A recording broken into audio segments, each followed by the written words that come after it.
Hey, what it do, y'all? It's your boy E2 Blue coming back at you again, man. And it's Sunday, so normally things don't happen on Sunday as far as transactions for teams.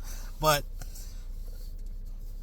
who's going to be the defensive coordinator for the Dallas Cowboys now that Dan Quinn is the defense? Now that the Washington Commanders have now hired our beloved Dan Quinn as their head coach. And it looks like he took Joe Witt with him, because I know some people kept saying, "Oh, is Joe Witt still with the Cowboys?" Apparently, no, he's not. Dan took Joe Witt with him. So I googled Joe Witt, his Wikipedia says he's the defensive coordinator for the Washington Commanders. So Dan Quinn took him, and now he's their defensive coordinator. Now, how does that affect the Cowboys? Well, I'll be honest with you.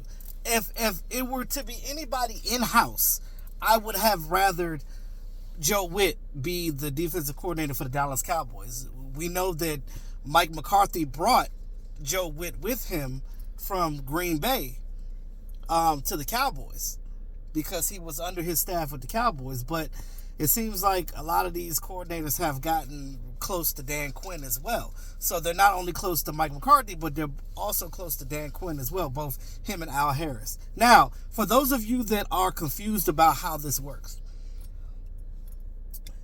Dan Quinn, which was the defensive coordinator for the Dallas Cowboys, if you're under contract, which everybody was under contract, the only way you can leave that contract as a coach is if you get promoted to whatever team that you're going to.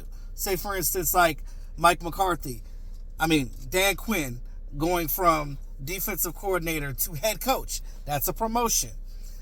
Joe Witt going from assistant defensive coach to defensive coordinator. That's a promotion. That's how he got to break that contract to go over there. Now, Al Harris cannot go over there because he's under contract for the Dallas Cowboys, because I don't think there's a position over there that he can go to get promoted to, because it would have to be the defensive coordinator or head coach.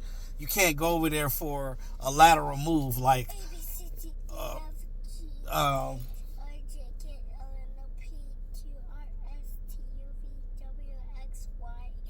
yeah, your ABCs. That's my little man back there. But yeah, so you gotta.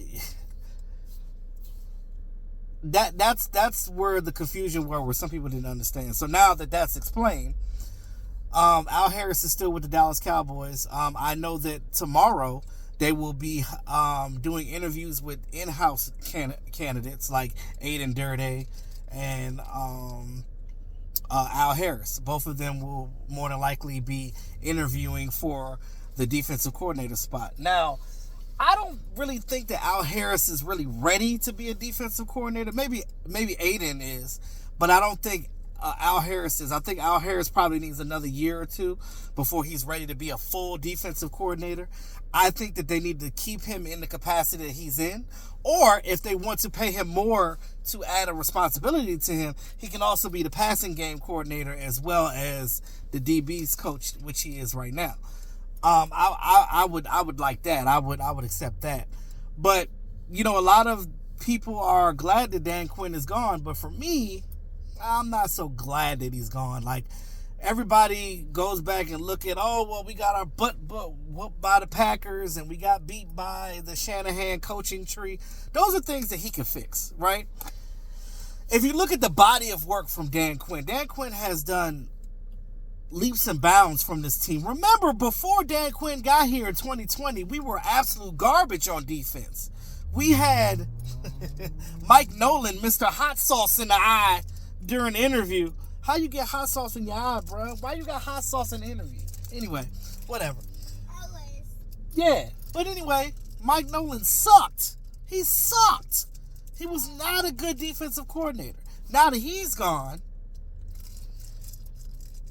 you have Dan Quinn coming, and Dan Quinn was the savior of the defense, and he made leaps and bounds. And with this team, with both him and Mike McCarthy, we had 3-12-5 seasons. And I know that doesn't mean a lot to a lot of the fans because we didn't get playoff wins. I get it. I understand. I'm right there with you. But I'm looking at it from a scheme thing. Yes. So understand that it's hard out here to find the right defensive coach. Now, if you bring in yes and yes, if you bring in whatever defensive coordinator that you bring in, are you gonna move are you gonna stay with a 4-3? You're gonna move with a 3-4? Now there are benefits to moving to a 3-4 because that would benefit Micah, and then you can have that other big guy in the middle, and you can stop the run much better. That would be better. Or you could do some hybrid things and move things around, but we need linebackers, actual fit linebackers, not safety hybrid stuff. None of that. I want actual linebackers. I like Mike Vrabel. I know that for him, he's a 3-4 guy, so we would have to switch to a 3-4 with him. But you kind of want a defensive coordinator that's going to come in and take the guys that you have and make them even better. That's what you want. I don't want a Ron Rivera. I think his time is over. His time was 10 years ago. That's it. I'm like I said, I'm cool with Mike Zimmer. If Mike Zimmer come in here, he's been on this staff in the past, so I feel like, you bring Mike Zimmer in here, I feel like he could do some things. But that's just me. But let me know what you guys think in the comment box. Who is your candidate for defensive coordinator for the Dallas Cowboys? We'll find out this week, because tomorrow, Monday, they will interview in-house guys that already work for the team, whoever wants to interview for that position, and then the out-of-house guys, the out-of-organization guys will come in on Tuesday, like Mike Zimmer and Ron Rivera and whoever else.